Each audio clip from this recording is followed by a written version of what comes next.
नमस्ते माननीय वर्ग शिक्षिका व इथे जमलेल्या माझ्या बालमित्रांनो, आज मी तुम्हाला स्वातंत्र्य संग्रामाविषयी काही माहिती सांगणार आहे.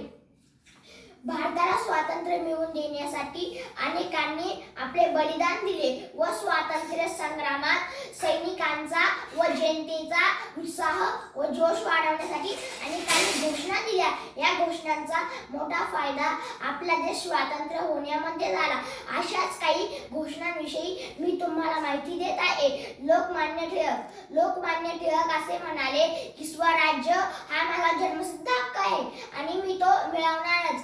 सुभाषचंद्र बोस असे म्हणाले, तुम्ही मला रक्त द्या, मी तुम्हाला आझादी देतो. जवाहरलाल नेहरू असे म्हणाले, आराम हा हराम आहे. भगतसिंग असे म्हणाले, इन्कलाब जिंदाबाद, इन्कलाब जिंदाबाद.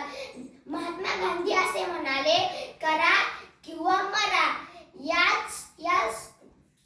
याच क्रांतिकारातील महाराष्ट्रातील लोकमान्य टिळक, न्यायमूर्ती रानडे, गोपाळ गणेश आगरकर, वीर सावरकर यांची भारताला स्वातंत्र्य मिळवून देण्यामध्ये विशेष भूमिका आहे.